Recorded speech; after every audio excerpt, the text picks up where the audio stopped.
तो आज हम एक नए टॉपिक, नए अध्याय, नए चैप्टर की शुरुआत करते हैं, जिसमें कि है हमारा भारतीय संविधान। भारतीय संविधान के विकास की संक्षिप्त विवरण है, जो कि हम लोग से देख रहे हैं। इसमें है कि भारतीय संविधान के विकास का संक्षिप्त विवरण। इसमें 1757 की प्लासी की लड़ाई, तो प्लासी की लड़ाई कब हुई थी? तो 1757 में। और 1764 में क्या हुआ था? तो बक्सर की लड़ाई। तो दो लड़ाई, एक 1757, उसके 3, 4, 7 साल के बाद बक्सर की युद्ध हुआ था।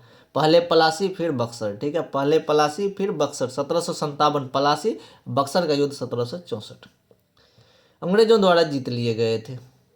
बंगाल पर ब्रिटिश ईस्ट इंडिया कंपनी ने शासन का शिकंजा कसा। इसी शासन को अपने अनुकूल बनाए रखने के लिए अंग्रेजों ने समय समय पर कई एक्ट पारित किए थे, जो भारतीय संविधान के विकास की सीढ़ियां बनी थी। ये है निम्न। 1773 का रेगुलेटिंग एक्ट, सबसे पहला एक्ट, पहला नियम, पहला जो है आया, जो जिसको कहा गया 1773 का रेगुलेटिंग एक्ट। समझ में आया कुछ? 1757 प्लासी का युद्ध, 1764 बक्सर का युद्ध। उसके बाद जो है ब्रिटिश ईस्ट इंडिया कंपनी शासन व्यवस्था को बनाने के लिए धीरे धीरे अपना पैर पसारने लगा। तो सबसे पहला जो एक्ट लाया, सबसे पहला जो कानून लाया 1773 ईस्वी में, जिसको कहा गया रेगुलेटिंग एक्ट। यह अधिनियम जो है अत्यधिक संवैधानिक महत्व रखता है। ईस्ट इंडिया कंपनी ने अपने कार्यों को नियंत्रित करने के लिए ब्रिटिश सरकार द्वारा उठाया गया यह पहला कदम था, ताकि वह भारतीय शासन व्यवस्था पर जो है अपना कंट्रोल कर सके। तो इसके द्वारा जो है प्रशासनिक और राजनीतिक कार्यों की मान्यता मिली कंपनी को, जो है इसके द्वारा, इस कानून के द्वारा क्या है, 1773 का रेगुलेटिंग एक्ट, इसमें इसको क्या मिला? मान्यता प्राप्त हो। राजनीतिक कार्य भी कर सकता है और प्रशासनिक कार्य भी कर सकता है। इसके द्वारा इन्होंने केंद्रीय प्रशासन की नींव रखी। विशेषता की बात करें तो इस अधिनियम के द्वारा, कौन सा? तो रेगुलेटिंग एक्ट 1773 का, इस अधिनियम के द्वारा बंगाल के गवर्नर को बंगाल का गवर्नर जनरल कहा जाने लगा। पहले बंगाल का गवर्नर कहा जाता था, लेकिन उसके बाद उसको गवर्नर जनरल कहा जाने लगा। मुंबई और मद्रास के गवर्नर को इसके अधीन कर दिया गया, यानी एक गवर्नर जनरल के अंदर बहुत सारे गवर्नर हो गए, यानी कि बंगाल का जो बना गवर्नर जनरल, उसके अंदर बंगाल भी आ गया, मुंबई भी और मद्रास भी। उसकी परिषद, अब इसमें क्या कहा गया? इस एक्ट के तहत प्रथम गवर्नर जनरल बना था lord Warren Hasting. Lord Warren Hasting प्रथम गवर्नर जनरल बना था भारत का। इस एक्ट के अंतर्गत कलकत्ता प्रेसिडेंसी ने एक ऐसी सरकार स्थापित की गई जिसे गवर्नर जनरल और उसकी परिषद के 4 सदस्य थे। अब वहाँ पर क्या हो गया कि गवर्नर जनरल प्रमुख होंगे, उसके 4 सदस्य होंगे, जो कि शासन व्यवस्था को चलाएगी। सत्ता का उपयोग संयुक्त रूप से वे करते थे। इस अधिनियम के अंतर्गत कलकत्ता में 1774 में एक उच्चतम न्यायालय की स्थापना की गई थी, यानी बना था 1773 में, एक साल के बाद वहां पर हाई कोर्ट बनाया गया, जिसको उच्चतम न्यायालय कहा गया, जिसमें मुख्य न्यायाधीश और अन्य न्यायाधीश भी थे। जिसमें क्या थे? मुख्य न्यायाधीश और अन्य न्यायाधीश भी थे। इसके प्रथम मुख्य न्यायाधीश सर एलिजाह इम्पे थे। कौन थे प्रथम मुख्य न्यायाधीश? कौन थे? Sir Elijah Impey.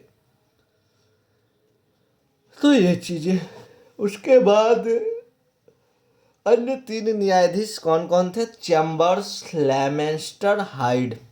मुख्य न्यायाधीश कौन थे? प्रथम sir Elijah Impey, sir Elijah Impey. इसके अलावा जो 3 थे, एक का नाम चैम्बर्स था, एक का नाम लिमेंस्टर था, एक का नाम हाइड था। आगे बात करते हैं।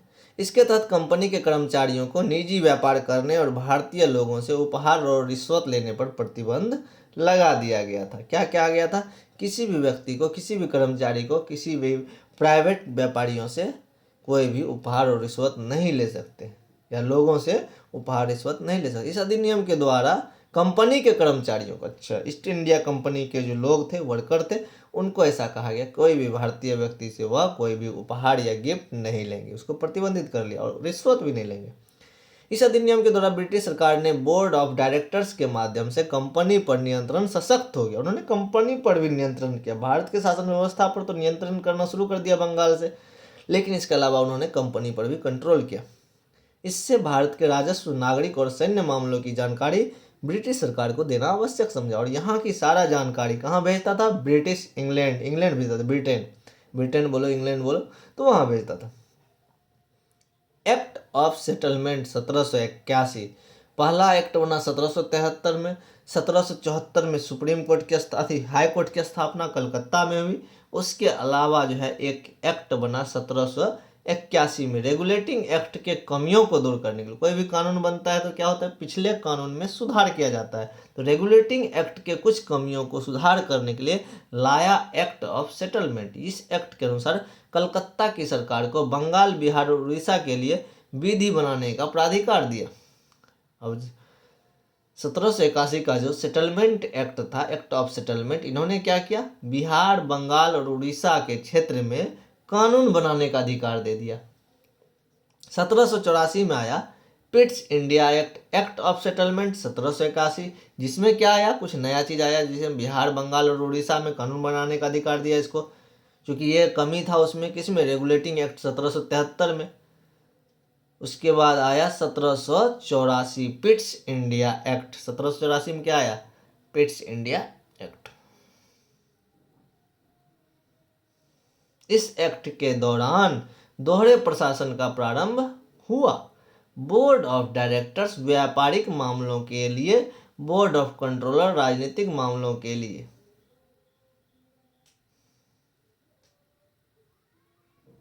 कुल मिलाकर के 1784 में पिट्स इंडिया एक्ट क्या था, दोहरे प्रशासन की नीति प्रारंभ की।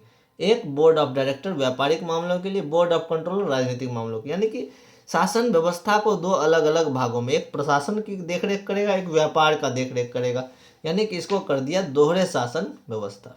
कब, 1784 में पिट्स इंडिया एक्ट में। तो यह भी ध्यान रखना होगा, पिट्स इंडिया एक्ट में शासन को दोहरे शासन की व्यवस्था के रूप में लाया, जिसमें कि एक को व्यापारिक चीज़ों को देखने को कहा गया, एक को प्रशासनिक चीज़ों को देखने के कहा गया, राजनीतिक मामलों को।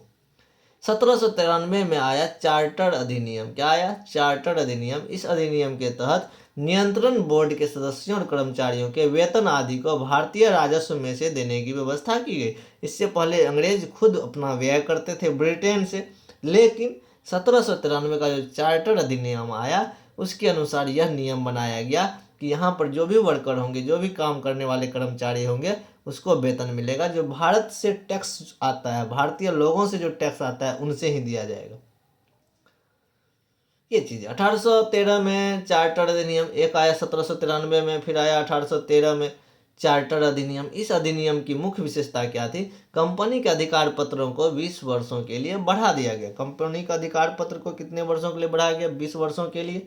कंपनी के भारत के साथ व्यापार करने का एक अधिकार छीन लिया गया। कंपनी का क्या किया गया, भारत से व्यापार करने का एक अधिकार को खत्म कर दिया गया, किंतु उसे चीन के साथ व्यापार और पूर्वी देशों के व्यापार के लिए 20 वर्षों के लिए एक अधिकार प्राप्त रहा। यानी वह चीन से व्यापार कर सकता था, पूर्वी देशों से, लेकिन भारत से व्यापार करने का अधिकार छीन लिया गया।